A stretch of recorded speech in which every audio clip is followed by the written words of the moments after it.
Bonjour à tous, j'espère que ça va bien et que tout est correct chez vous.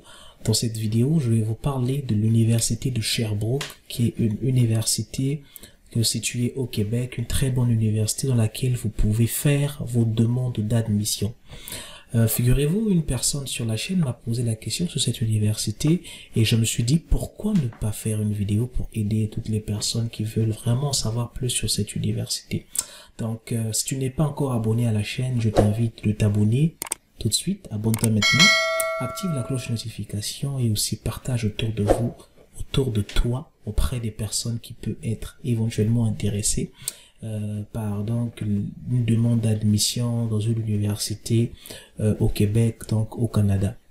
Super. Alors donc, je vais me retourner sur mon écran. Déjà, le site de l'université, c'est usherbrooke.ca.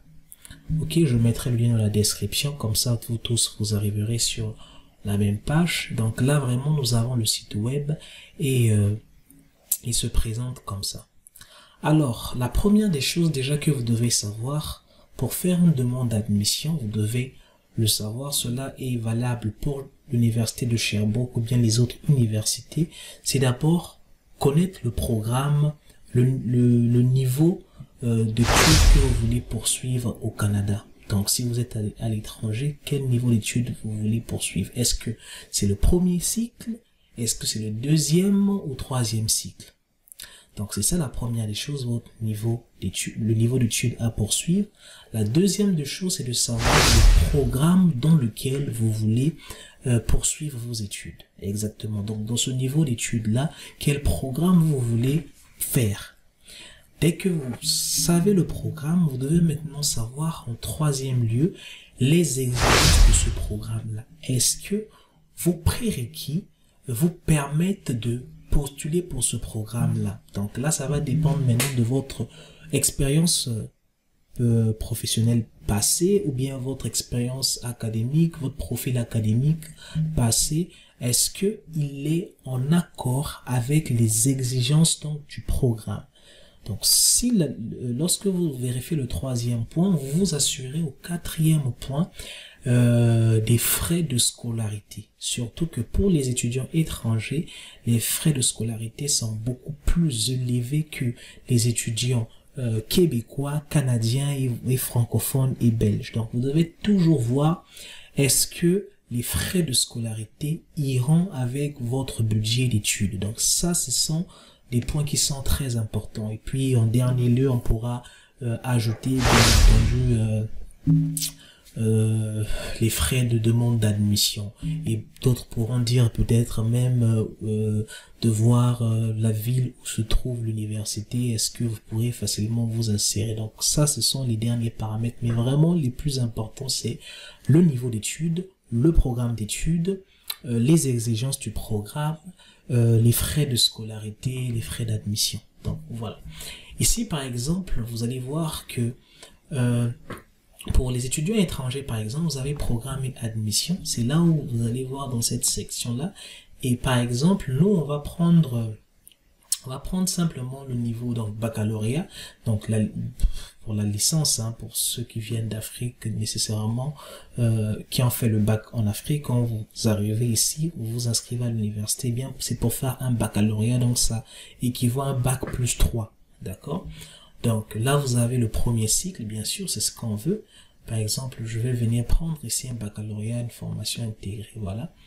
Alors là, 50 résultats, ça veut tout simplement dire que les programmes d'études de ce niveau-là, il y en a donc 50 programmes disponibles.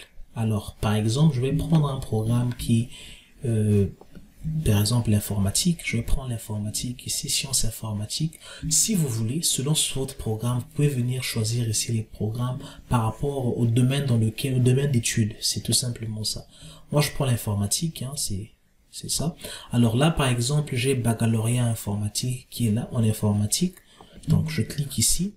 Et donc, vous allez voir, vous avez donc le programme qui apparaît. Et donc, pour ce programme-là, eh bien, il y a quoi? Il y a tout de suite une présentation. Donc, on va présenter le programme, le cycle, le nombre de crédits à compléter. Parce qu'il faut savoir ici, pour chaque diplôme à obtenir, il y a un nombre de crédits que vous devrez compléter donc le grade donc de la formation à poursuivre, les trimestres d'admission. Donc là vous avez notamment automne et hiver. C'est normal en informatique, c'est souvent généralement les trimestres qui sont ouverts, surtout pour les étrangers. Lorsque on arrive, eh bien c'est pour fréquenter soit au trimestre d'automne ou au trimestre d'hiver. Donc vous avez le lieu aussi où se trouve donc la formation en question. Pour renseignement, l'université de Sherbrooke donc se trouve à deux endroits spécifiques. Vous avez donc à Sherbrooke, dans la ville de Sherbrooke, et aussi vous avez donc à Longueuil. D'accord, ils ont un campus au niveau de Longueuil. Donc là, selon le programme que vous allez choisir, vous allez savoir aussi est-ce que c'est disponible dans tel ou tel campus, donc facilement. Donc là vous avez la description du cheminement du programme. Selon votre programme que vous aurez choisi, vous pourrez bien sûr lire la description pour savoir qu'est-ce qui vous attend, comment vous pourrez éventuellement vous organiser pour votre programme. Après là, vous avez cette structure du programme, hein, vous pouvez prendre vraiment le temps de pouvoir le lire parce que là vraiment ça vous détaille en tout cas votre parcours, en tout cas sur le programme et vraiment en fonction donc de vos conditions d'admission. D'accord? Alors, donc là, vous avez les différents profils. Par exemple, pour l'informatique, c'est spécifié comme ça. Vous avez, par exemple, cheminement en génie logiciel. Vous avez, par exemple, cheminement en système intelligent. Vous avez, par exemple, des cheminements en réseau. Donc, voilà un peu. Et donc, par exemple, là, vous avez ce que je vous ai dit au début de la vidéo. Donc, l'admission et les exigences. Quelles sont les conditions générales? Donc, vous allez lire ça. Les conditions générales sont tout simplement ici. Donc, détenir ici conditions générales d'admission au programme du premier cycle de l'université. Donc, conforme les règlements des études. Ça, généralement, si vous venez en Afrique, vous devez donc avoir un baccalauréat. Ça veut dire que vous devez avoir complété donc jusqu'au baccalauréat. Il y a un nombre d'études donc qui est demandé, d'accord. Et puis, vous aurez souvent tel que dans ce programme-là, des conditions de mathématiques. Il faut que vous puissiez montrer que vous avez des bases en mathématiques. On parle là généralement donc de l'algèbre linéaire, on parle de calcul différentiel, on parle souvent de calcul intégral. Donc, ils sont des matières en mathématiques dont vous devez vraiment démontrer que vous les avez.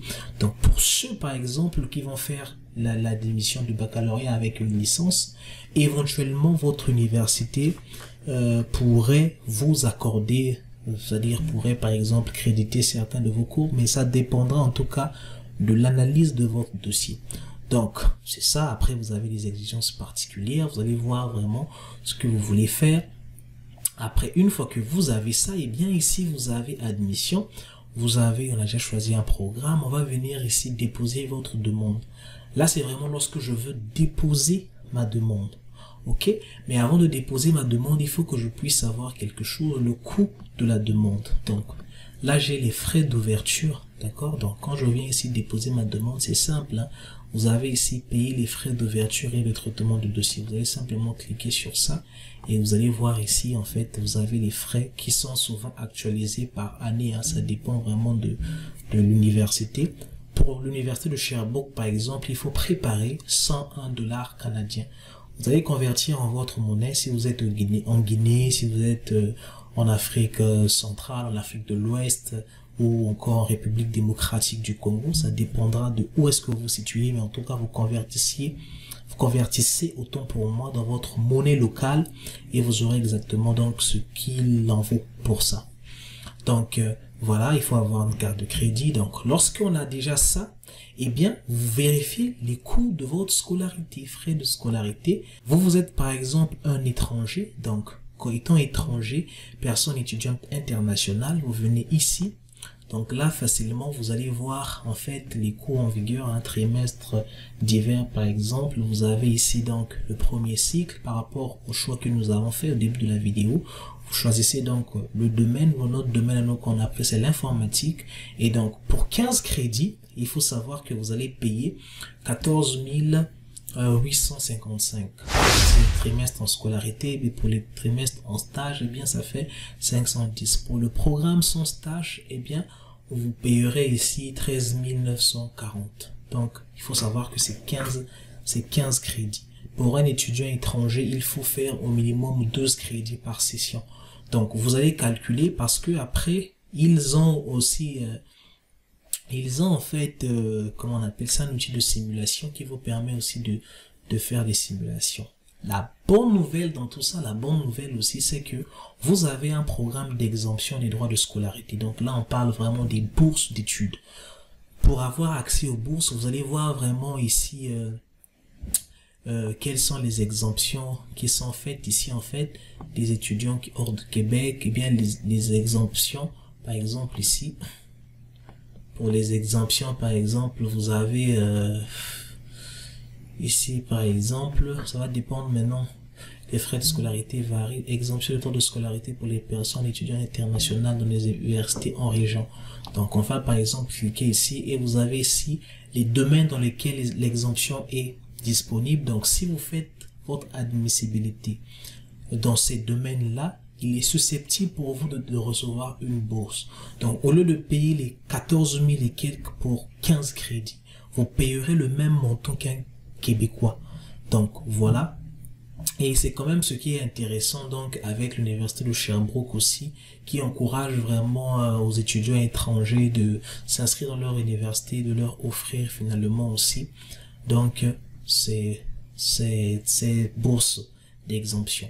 Donc après, lorsque vous êtes bien fixé sur ça, on va faire ici déposer votre demande.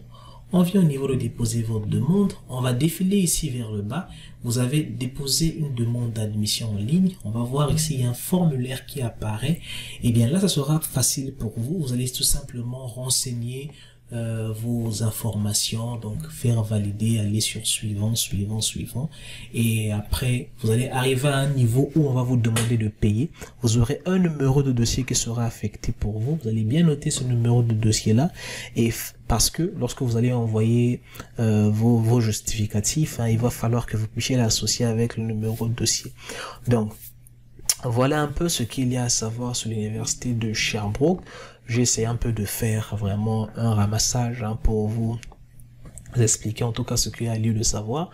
Si vous avez des questions, n'hésitez surtout pas, posez-les-moi en commentaire. Ensuite, partagez la vidéo aussi autour de vous, ça fait plaisir de voir que la chaîne s'agrandit. Donc, on se dit à bientôt sur Mike's Opportunity dans une prochaine vidéo. Merci.